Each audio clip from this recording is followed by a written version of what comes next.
हमारा स्तन ग्रंथि हम बता रहे थे आपको। स्तन ग्रंथि में हमें क्या समझना था कि भाई ये हमारी फीमेल की क्या है, सहायक ग्रंथि है ना। सहायक ग्रंथि के बारे में आज हमें यहाँ पे समझना था, ठीक है। तो अब एक बारी इसको हम लोग खुद से बनाएंगे भी, तभी तो हमें समझ आएगा ना। चलो क्या है, सबसे पहले फीमेल का कौन सा पार्ट ही कहाँ का हिस्सा होता है वो चीज़ जान लेते हैं। फीमेल में ये तो आपको पता ही होगा, बहुत नॉर्मल सी बात है। यहाँ का हिस्सा होता है, ठीक है, इस तरीके का। इसी को हिस्से में अब इसको बड़ा करते हैं, है ना। तो ये जो आपका है ना, ये वसा में ऊतक द्वारा बना होता है। किससे बना होता है, किससे बना होता है? वसा में ऊतक से, वसा में ऊतक से, ठीक है। कोई इशू? किससे बना होता है? वसा में ऊतक से बना होता है। और इसके अंदर यहाँ पे आप सभी को क्या मिल जाएगा? यहाँ पे आपको, यहाँ पे थोड़ा सा ऐसे ब्लैक स्पॉट यहाँ पे आपको दिखाई देगा, है ना। ब्लैक कलर का थोड़ा सा डार्क पोर्शन होता है। इस डार्क पोर्शन को क्या बोलते हैं? चूचक पृष्ठ। क्या कहते हैं? चूचक पृष्ठ। इसे इंग्लिश में बोलते हैं एरियोला, है ना। इसका बहुत महत्वपूर्ण कार्य होता है ना, बहुत इंपॉर्टेंट कार्य होता है। अब इसी में बीच में आपको यहाँ पे थोड़ा सा डॉट जैसा कुछ दिख जाएगा। इसे क्या बोलते हैं? निप्पल बोलते हैं, है ना, ठीक। इंग्लिश में चूचक बोलते हैं। यहाँ तक किसी को दिक्कत कोई? मैं आपको बता दूँ, ये एक जोड़ा होता है, ठीक है, एक जोड़ा होता है। ये वसा में ऊतक से बना होता है। ये एरियोला का काम देखो क्या है। जब छोटा बच्चा जन्म लेता है ना, तो उसको जब देखो दूध पीना है ना, तो वो जब यहाँ पे, ये बहुत ज़्यादा क्या होता है, सेंसिटिव पार्ट होता है। ये जो है एरियोला हमारा, ये क्या है, बहुत ज़्यादा सेंसिटिव पार्ट होता है। यहाँ पे जब बच्चा दूध पीने की कोशिश करता है तो वहाँ पे सेंसेशन होते हैं। तो सेंसेशन होने के बाद क्या होता है, क्या होता है, जल्दी बताओ। हाइपोथैलेमस के पास क्या बोलते हैं, वहाँ से सूचना कहाँ जाती है? हाइपोथैलेमस के पास जाती है। फिर उसके बाद पेट्यूटरी ग्लैंड वहाँ पे एक्टिव हो जाता है। और जब वो एक्टिव हो जाता है तो क्या रिलीज करता है वो? बताओ बताओ बताओ, क्या रिलीज करता है वो? प्रोलैक्टिन हार्मोन्स को ये क्या करता है? रिलीज करता है।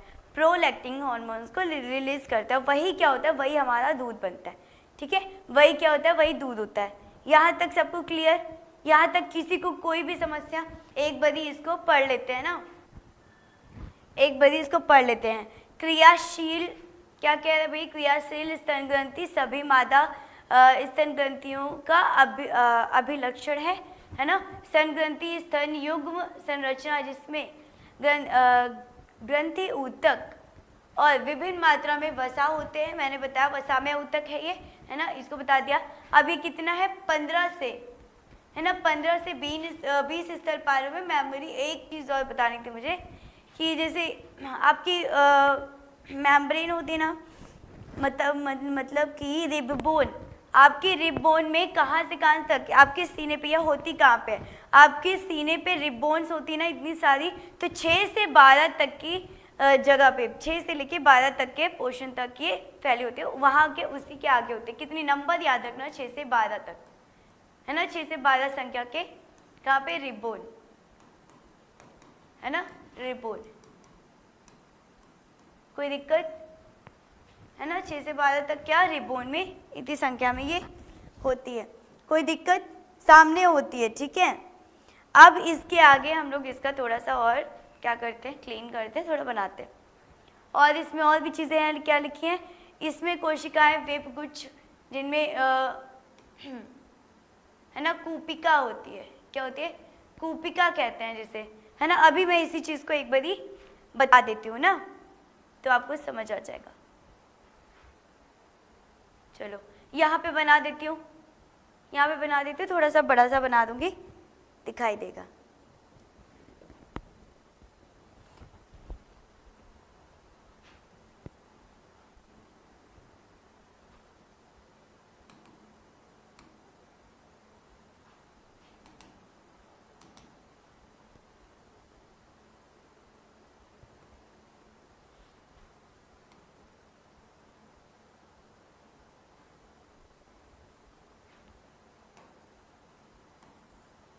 चलिए, हमारा जो था ये कैसा था, कुछ इस तरीके का होता है, ठीक, कोई इशू, कुछ इस तरीके का होता है। अब इसमें जो होता है यहाँ पे कुछ ऐसे क्या होते हैं, वसामय ऊतक पाए जाते हैं। क्या है ये?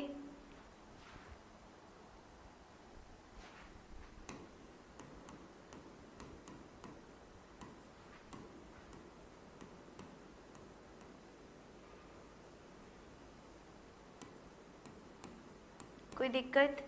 क्या होता है? वसामय ऊतक दिख रहा है। अब इसके अंदर क्या पाया जाता है? स्तनपालिका पाई जाती है। स्तनपालिका कहाँ पे? यहाँ पे स्तनपालिका इस तरीके से पाई जाती है, ठीक। क्या है यहाँ पे? ये स्तनपालिका।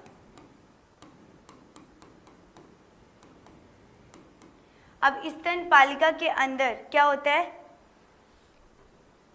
स्तन कूपन होता है, कूपक, ऐसे से, है ना। क्या होता है इसके अंदर? ये जो आपको दिख रहा है ये इस पार्ट में क्या है? ये स्तन कूपिका, स्तन कूपिका। इन्हीं कूपिकाओं के अंदर क्या भरा होता है? वाइट कलर का, है ना। यहाँ पे पूरा यहीं पे मिल्क भरा होता है, यहीं पे।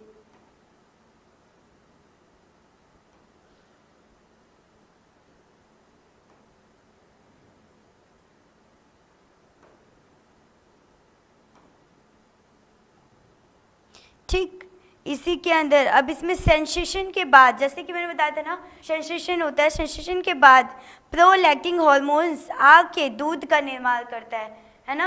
यहीं पे क्या आएगा? प्रोलैक्टिन हार्मोन्स आएगा, वही क्या करेगा? आपका दूध का निर्माण करेगा। यही दूध का निर्माण होने के बाद फिर क्या होगा? यहाँ से कुछ नसें, है ना, कुछ नसें क्या होगी? स्तन नालिका जिसे आप कह सकते हो।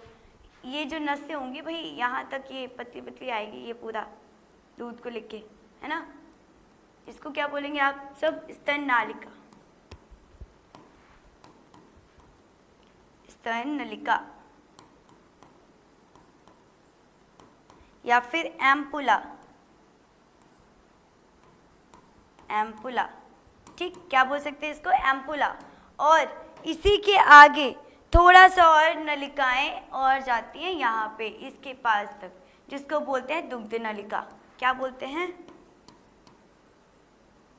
दुग्ध नलिका, ठीक। यहीं से फिर दूध आपका मतलब बच्चों का निकलता है। कोई दिक्कत? बाकी तो मैंने बताया था वो निप्पल है और वहाँ पे एरियोला है। कोई दिक्कत? यहाँ तक आपका ये ग्लैंड समझ आया?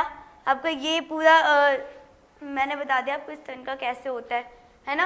ये आपका वसामय ऊतक, ठीक, से बना होता है। यहाँ पे आपकी स्तन पालिका पाई जाती है, उसके अंदर स्तन कूपक होते हैं, कूपिका होती हैं।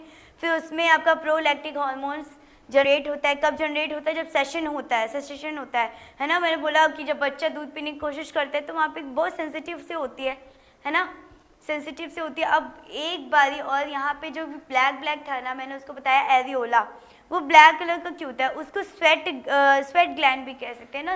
वो किससे बना होता है? वो पसीने की ग्रंथि हो सकती है, तो इसी वजह से थोड़ा सा वो डार्क कलर दिखाई देता है, ठीक है। अब उसमें अब भाई सेंसेशन हो रहा है तो वो मम्मी के हाइपोथैलेमस तक जाएगा, फिर वहीं पे वही प्रोसेस के कारण ये क्या होता है, यहाँ पे दूध जनरेट होगा। दूध जनरेट होने के बाद भाई नसें खींचेंगी, इसी नसों में ये सब भर के आएगा और फिर यहाँ से निकलेगा। यहाँ तक सबको क्लियर? यहाँ तक सबको क्लियर? अब हम लोग थोड़ा सा युग्मनज को पढ़ेंगे। क्या है? प्राथमिक लैंगिक है। अब इसमें भाई ये तो हम अच्छे से जानते हैं कि नर जो होता है, नर वृषण में होता है। देखो ये चीज़ बहुत इजी है, आपको पता है ना। मैंने आपको पहले भी बताया नर में कैसे होता है युग्मनज, मतलब कैसे बनता है। वृषण में शुक्राणु बनता है। क्या बनता है बच्चा? शुक्राणु बनता है, शुक्राणु बनता है। और उसमें नारी में या फिर महिला में कैसे होता है? महिला में कैसे होता है बताओ? महिला में अंडाशय में क्या बनता है? अंडाणु। कैसे बनता है? अंडाशय में क्या बनता है आपका? अंडाणु। कोई दिक्कत? यहाँ तक कोई दिक्कत? इतनी चीज आपको समझ आ गई। एक बार इसको पढ़िए। फिर पुरुषों में वृषण और स्त्रियों में अंडाशय में युग्मनज यानी गैमेटोजेनेसिस विधि द्वारा क्रमशः पर क्या है? युग्मनज यानी शुक्राणु और मादा युग्मक यानी अंडाणु का उत्पन्न होता है। वही चीज लिखी हुई है। कोई दिक्कत? समझ आ गई हमें? नेक्स्ट चलते हैं। नेक्स्ट में क्या है? नेक्स्ट चलते हैं। क्या है? शुक्राणु जनन। अब कैसे हो रहा है भाई? शुक्राणु जनन है ना। शुक्राणु जनन एक तो मैं बता दूं, किशोरावस्था में बच्चा जब मेल है, लड़का है, 13 साल का होता है तो उसमें शुक्राणु जनन होने लगता है। भाई बच्चा बड़ा हो गया, खुराफात तो करेगा, कुछ ना कुछ उसमें करेगा, तो इसीलिए फिर होने लगता है। अब एक बार इसको पढ़ भी लो। वृषण में अपरिक्व नर जन्म कोशिकाएं है ना, बहुवचन वही चीज है। अब इसको बढ़ा देती हूँ एक बारी तो आपको समझ आ जाएगा। कहाँ लिखे हैं? जगह ही।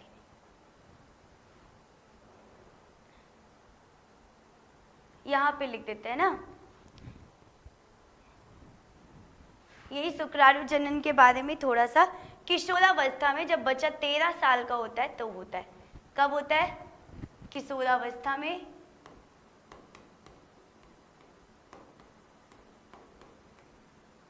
जब बच्चा 13 साल का हो जाता है, लड़का 13 साल का हो जाता है, तभी उसमें शुरू हो जाता है। ठीक है। क्या होता है? नर का हाइपोथैलेमस को एक्टिवेट करता है। क्या होगा?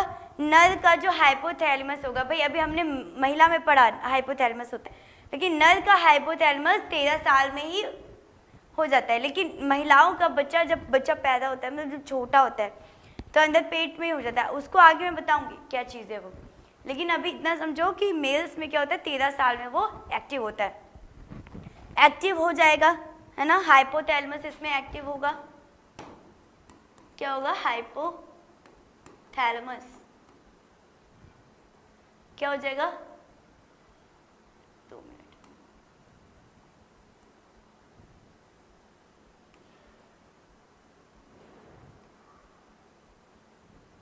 हाइपोथैलेमस क्या हो जाएगा?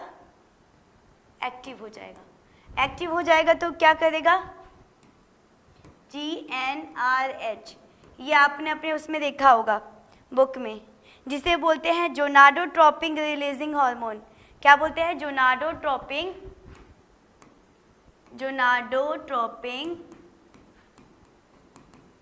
Releasing hormone. क्या बोलेंगे?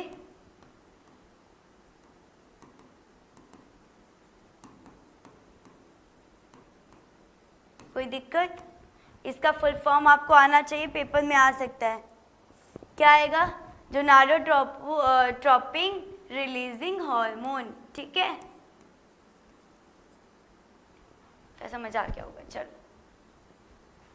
अब इसके बाद जब ये जनरेट होता है ना, ये बनता है, तो फिर ये क्या होता है? ये क्या करेगा? पिट्यूटरी ग्लैंड में क्या करेगा? जाएगा है ना, उसको प्रेरित करेगा। किसको प्रेरित करेगा? पिट्यूटरी ग्लैंड को। अब भाई इसमें जब उसको क्या करेगा? प्रेरित करेगा, तो फिर उसमें और भी चीज़ें होंगी। भाई इसमें 2 चीज़ें फिर निकल के आएंगी। कितनी आएंगी? 2 चीज़ें। ठीक, और ये 2 चीज़ें क्या होंगी? पहला FSH फॉर्मूला, अभी इसका फुल फॉर्म बता देती हूँ। दूसरा LH।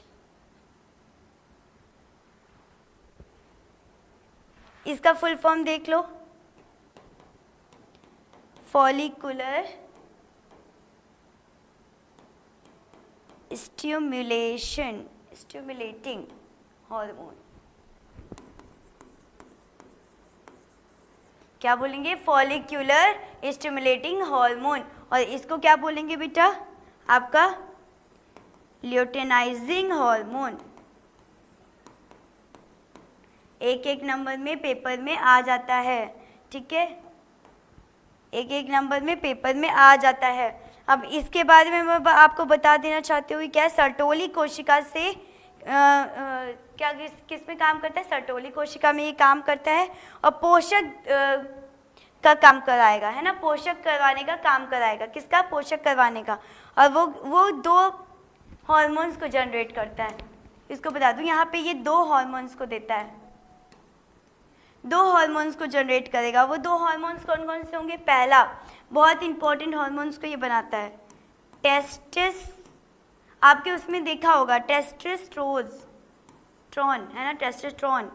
और एक होगा आपका एंड्रोजन, एंड्रोजन, है ना, नाम याद रखना, एक टेस्टेस्टेरोन और एक क्या होगा, एंड्रोजन।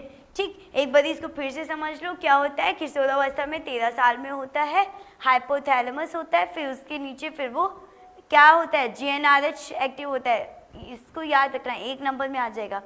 पिट्यूटरी ग्लैंड में आता है, उसके बाद FSH में। फॉर्मूला ये चीज़ें याद रखना भाई, फुल फॉर्म है ये, एक एक नंबर में आ जाएगा, फिर मत कहना कि मैम ने पढ़ाया नहीं। ठीक, समझ आया, इतना क्लियर हुआ। अब इसके पहले हम लोग ये पढ़ रहे थे ना, ये वाला ये पढ़ लिया था, ये पढ़ रहे थे। अब यहाँ पे आपको ये चीज़ें समझ आएंगी। अभी मैंने आपको जो बता दिया ना, वही चीज़ यहाँ पे लिखी हुई है। शुक्राणुजनन नलिकाओं में क्या होता है, सेमिनिफेरस ट्यूबलस की भीतरी मिट्टी में उपर्युक्त शुक्राणु समसूत्री विभाजन के बाद क्या बनाते हैं, माइटोटिक डिवीजन करते हैं और फिर संख्या में अपनी वृद्धि करते हैं। ठीक है, वही बात हो गई। और क्या है, प्रत्येक शुक्राणुजनन द्विगुणित होता है। इसमें 46, ये नाम याद रखिए, 46 गुणसूत्र क्रोमोसोम्स होते हैं। ठीक है, कोई दिक्कत, चलो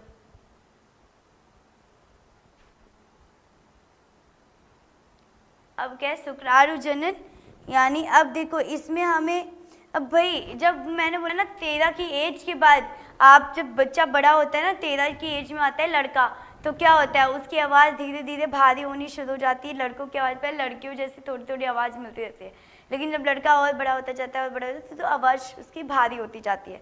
यही आवाज़ भारी होना और मूँछें आना, है ना, आपकी बॉडी में भी बदलाव होने लगता है ना। फिर आपके जब 18-19 साल के हो गए, 6 पैक बनाओगे, वही हाल हो जाएगा। ठीक है, तो ये कैसे अपने बॉडी को कैसे कैसे मेंटेन करता है, इसी वजह से। ठीक है, शुक्राणुजनन की वजह से। कोई दिक्कत यहाँ तक, कोई दिक्कत नहीं। अब चलो नर जन्म कोशिका को हम लोग थोड़ा सा और अच्छे से पढ़ लेते हैं, है ना। नर जन्म कोशिका क्या है, चलो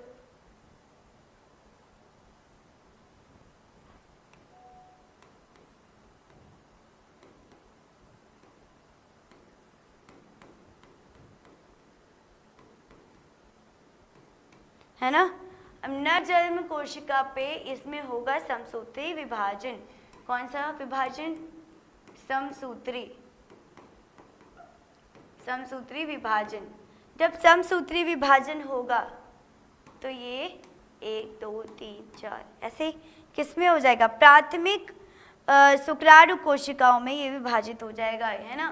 द्विगुणी संरचना है किसमें, प्राथमिक शुक्राणु कोशिका, खुद से भी लिखते चलो बेटा, प्राथमिक शुक्राणु कोशिका। ठीक है, किसमें हो जाएगा, प्राथमिक शुक्राणु कोशिका में ये।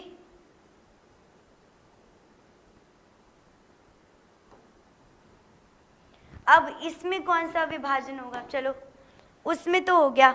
अब इसमें अर्धसूत्री प्रथम विभाजन होगा, है ना। इसमें कौन सा होगा, अर्धसूत्री प्रथम विभाजन। अब इसमें पहला वाला विभाजन है भाई, अर्धसूत्री प्रथम विभाजन होगा तो इसमें ये 2 भागों में बढ़ जाए। कितने, 2 भागों में, एन इधर एन इधर, है ना। ठीक है, एन इधर एन इधर ऐसे में। और इसको क्या बोलेंगे, द्वितीयक, क्या बोलेंगे, द्वितीयक शुक्राणुजन।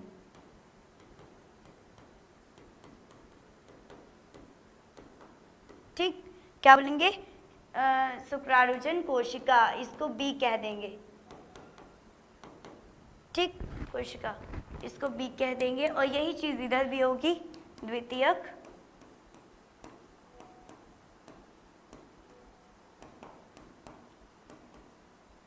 शुक्राणुजन कोशिका, इसको ए कह देंगे। क्या कहेंगे? ए कह देंगे। यहाँ तक बात समझ आई? अभी इसको मैं अच्छे से और अच्छे से समझाती हूँ। इसको सेकेंडरी सेल मैक्रोलोसिस भी कहते हैं ना, सेल मैक्रोसाइट्स भी कहते हैं।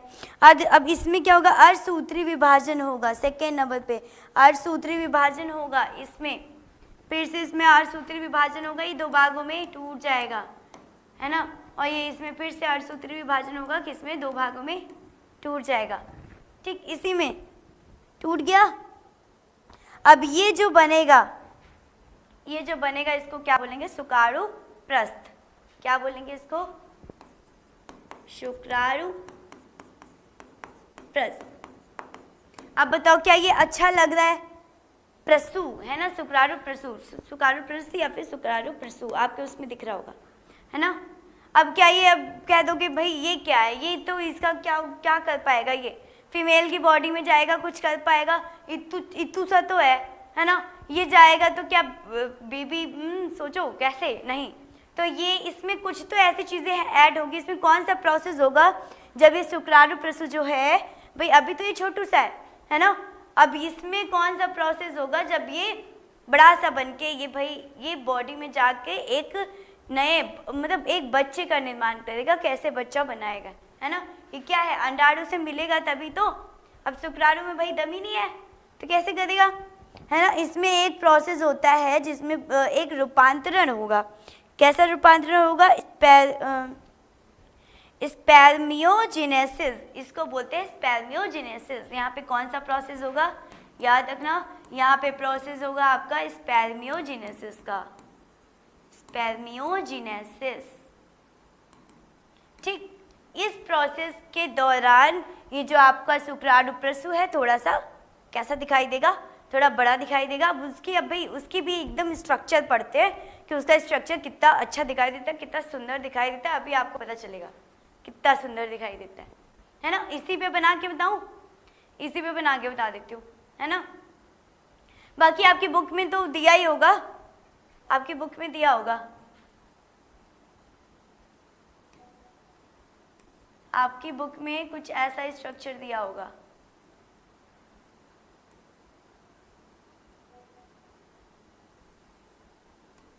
ऐसा है,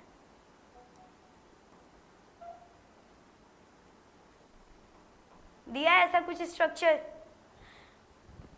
किसका स्ट्रक्चर है ये बताओ? अब मैं बता दूं आपको, रियली में इसके ऊपर एक झिल्ली पाई जाती है। यहाँ पे झिल्ली, एक तरह से यहाँ पे एक आपको लेयर मिल जाएगी।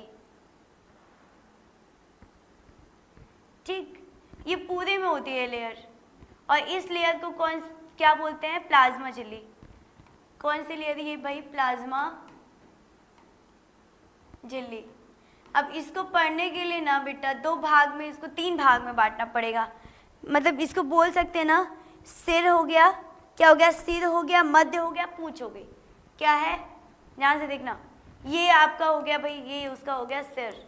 हमारा ये क्या है? शुक्राणु का है, शुक्राणु का डायग्राम है ये आपका सिर हो गया, ये मध्य भाग यानी बीच का भाग, और ये यहाँ पे क्या हो गया? ये पूंछ जैसा, इसको पूंछ कह देते हैं। ठीक, अब ये जो एक लेयर है हमारा क्या है? ये पहले तो शुक्राणु का डायग्राम है, देख लो, शुक्राणु का डायग्राम है, ऐसा दिखता है कुछ। अभी तो हमारे पास कुछ इतना ही ऐसा ही था, अब इसमें पूंछ ऊंच भी आ गई, कौन सी चीज़ क्या बढ़ाने के लिए। अब यहाँ पे देख लो, यहाँ पे होता है आपका केंद्रक, इस जगह पे, यहाँ पे आपका हो जाएगा केंद्रक। ठीक, यहाँ पे हो जाएगा क्या? आपका केंद्रक। और इसके ऊपर होता है आपके पास एक्रोसोम्स जिसे कहते हैं, है ना। सुंदर सुंदर से बनाते हैं। यहाँ पे ये क्या होता है बेटा? ये आपका हो जाएगा एक्रोसोम्स।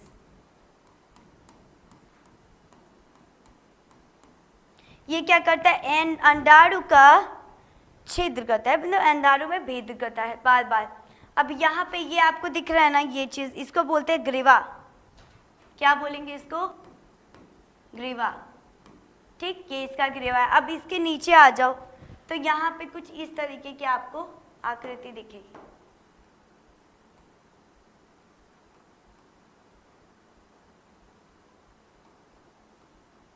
कुछ ऐसे ऐसे, है ना, कुछ ऐसे ऐसे करके इसमें दिखेगा। ये क्या होता है, ये होता है माइटोकॉन्ड्रिया। क्या होता है, माइटोकॉन्ड्रिया,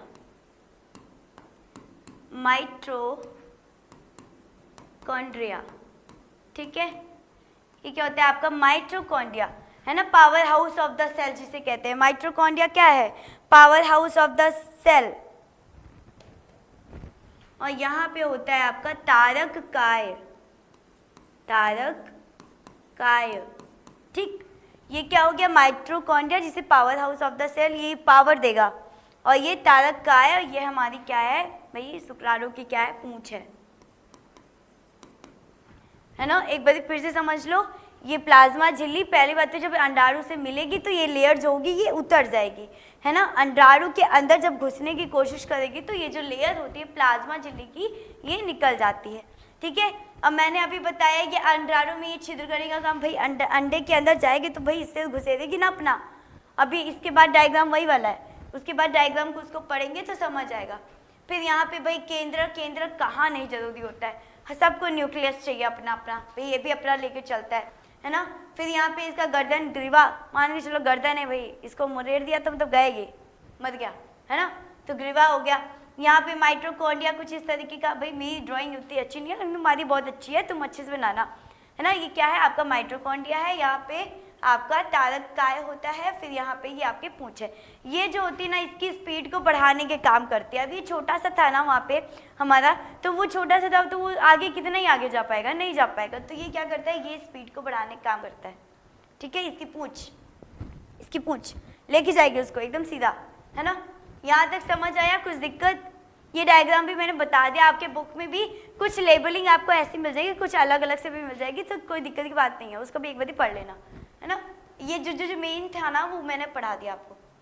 ठीक, अब ये वाला डायग्राम आपको दिख रहा होगा, ये घुसा जाता है ना इसमें, ये क्या है, सर्टोली कोशिका। ये आपकी क्या है, सर्टोली कोशिका के अंदर ये क्या, शुक्राणु अपना सिर घुसा रहा है ऐसे अंदर जाने की कोशिश। यहीं पे क्या होगी, आपकी जो प्लाज्मा झिल्ली है वो अलग हो जाएगी। ये डायग्राम आपको दिख रहा है, डायग्राम उतना ज़्यादा जरूरी नहीं है लेकिन इसको समझ लो, है ना।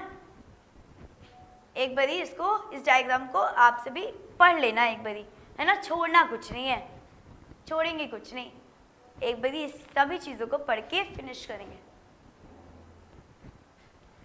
अब सातवां क्या है, एक बारी इसको भी पढ़ लेते हैं, है ना।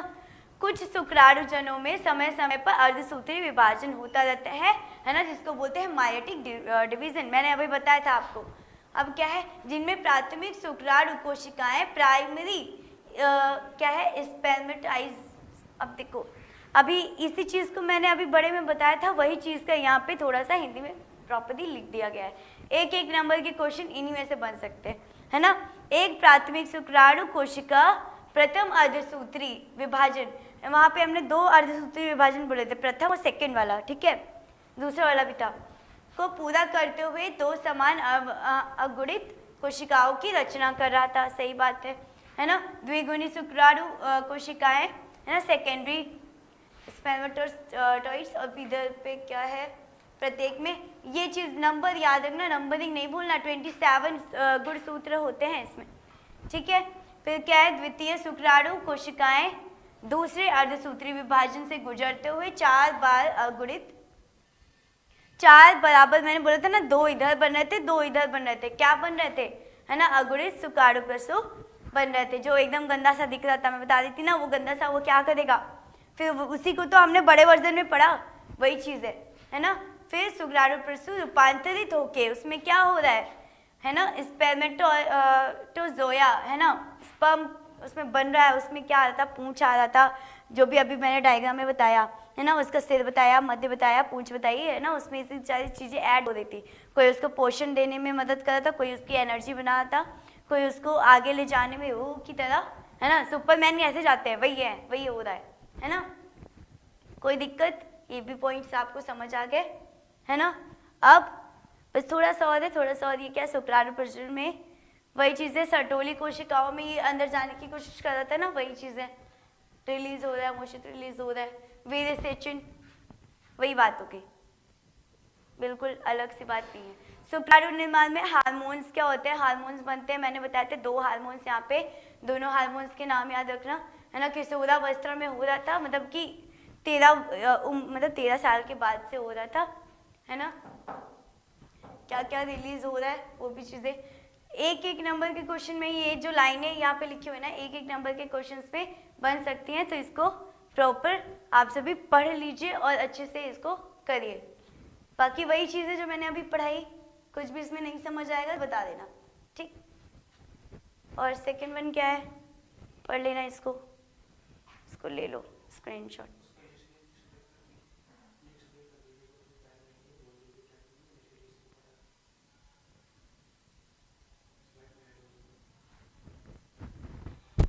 क्या बात है,